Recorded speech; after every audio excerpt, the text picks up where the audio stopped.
You can be emotionally controlled without anyone raising their voice.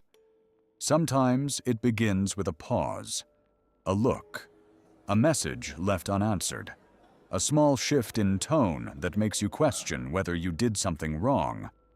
And before you realize it, you are no longer deciding what you think, what you want, or what feels reasonable. You are reacting.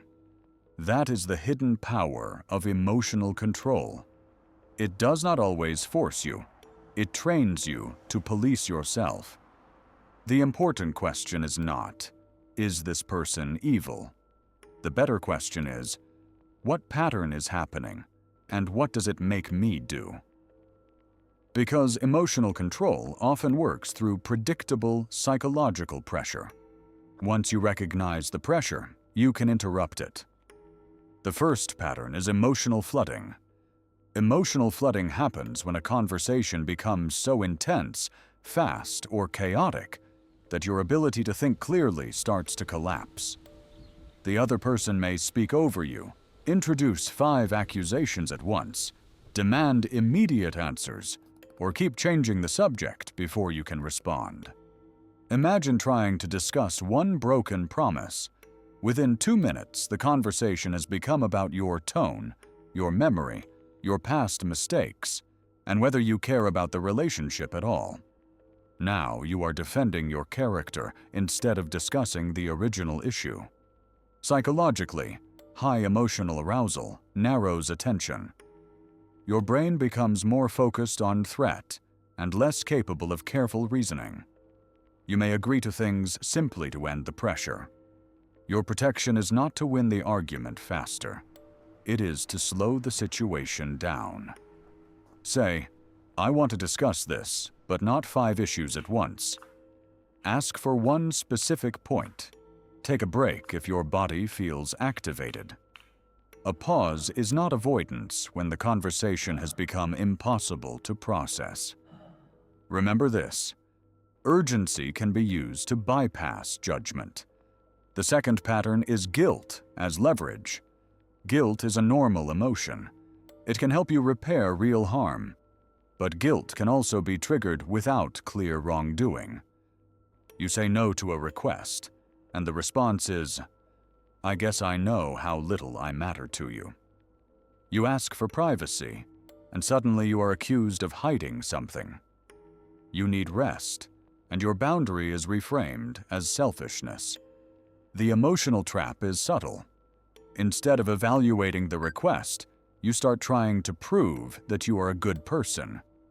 This works because most people want to see themselves as loyal, caring, and fair. When that identity is threatened, they may overcompensate. Protection begins by separating emotion from evidence. Feeling guilty does not automatically mean you did something wrong. Ask yourself, what specific action caused harm? What reasonable responsibility belongs to me? Am I being asked to repair damage or surrender a boundary? A useful response is, I understand that you are disappointed, but my answer is still no. Disappointment is not the same as injustice. The third pattern is unpredictable reward and withdrawal. Some relationships become emotionally powerful because warmth is inconsistent. One day, you receive intense attention, praise, affection, or approval. The next day, the person becomes distant, cold, or unavailable without explanation. You start studying every detail. What did you say? What changed? How can you get the warm version of them back? This inconsistency can create a strong cycle of anticipation. Unpredictable rewards often hold attention more effectively than reliable ones, because the brain keeps searching for the next positive moment. The result is not always obvious control. Sometimes the other person may simply be inconsistent. But if warmth repeatedly appears when you comply and disappears when you resist, the pattern deserves attention. Protect yourself by tracking consistency, not intensity. Do not judge a relationship only by its best moments. Look at the full pattern across time. Are respect and communication stable? Can you disagree without losing basic kindness? Does affection feel freely given, or does it feel like a prize you must earn? Intensity can feel like closeness. Consistency is stronger evidence. The fourth pattern is confusion through constant reframing. You bring up something that hurt you. The conversation shifts to your delivery. You clarify your words. The conversation shifts to your timing. You explain your timing. Now, the problem is that you are too sensitive. Each time you respond, the standard moves. This can leave you with a strange feeling. You have talked for an hour, but nothing has become clearer. Psychologically, confusion creates dependence. When your own interpretation feels unreliable, you may begin relying on the other person to define what happened, what was reasonable, and even what you intended. The defense is to return to observable facts. Use simple language. You said this. I responded with this. This is the issue I want to resolve. Avoid getting pulled into endless debates about your entire personality. You can also write important details down after difficult conversations. Not to build a case against someone, but to protect your memory from being reshaped by pressure. When every explanation creates a new accusation, more explaining may not create clarity. The fifth pattern is punishment through silence, distance, or emotional withdrawal. Not every pause is manipulative. People sometimes need space to calm down. Healthy space is usually communicated. I need an hour, then we can talk. Punitive withdrawal feels different. Communication disappears without clarity. Affection is removed. The silence continues until you apologize, agree, chase, or abandon your position. The message is never stated directly, but your nervous system understands it. Connection will return when you comply. This can be especially powerful for people who fear rejection or conflict. The discomfort becomes so intense that they accept responsibility just to restore contact. Your protection is to stop negotiating with silence. Send one calm message if necessary. I am available to talk when we can communicate respectfully. Then return to your routine. Do not send 10 explanations to reduce the tension. Space can be healthy.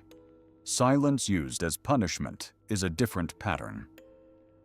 The sixth pattern is control through social pressure. A person may bring in invisible witnesses. Everyone thinks you are difficult. My friends agree that you are overreacting. No one else has a problem with this. Now the conflict feels larger than one conversation. You are not just disagreeing with one person. You feel judged by an entire group you cannot question.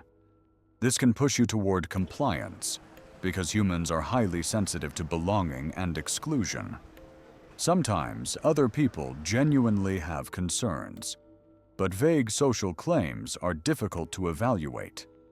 Everyone agrees is not specific evidence. Ask for clarity. Who said what? What exact behavior are they concerned about? Is the person willing to discuss the issue directly without hiding behind a crowd? And do not defend yourself against anonymous accusations for hours. A crowd you cannot see should not control a boundary you have carefully considered. So how do you rebuild emotional independence? Start by noticing what happens inside you before you focus on the other person's motives. Do you feel rushed, guilty, confused, afraid of losing connection, desperate to explain yourself? Those reactions are information. Then create a delay between pressure and response. You do not need to answer every request immediately. You can say, I need time to think. You can leave a conversation that has become disrespectful. You can ask for the issue in writing. You can speak to someone neutral. Most importantly, define your boundaries before the pressure arrives. A boundary is not a threat. It is a decision about your own participation. I will not continue a conversation while I am being insulted. I will not share private messages to prove loyalty. I will not make financial decisions under emotional pressure. The goal is not to become cold or suspicious. It is to remain capable of thinking while emotions are present. Because emotional control is strongest when you believe the discomfort must stop immediately. It does not. You can survive someone's disappointment. You can tolerate a pause. You can leave a question unanswered until your mind is clear. Real emotional control is not controlling other people. It is refusing to hand them the controls to you. Pay attention to patterns, not isolated moments. Look for repeated pressure, repeated confusion, and repeated consequences when you say no. Then respond with time, clarity, records, outside perspective, and boundaries you are willing to keep. You do not need to become impossible to influence. You only need to become harder to rush, harder to confuse, and harder to separate from your own judgment. This is MindShield. Do not learn manipulation. Learn to recognize it before it controls you.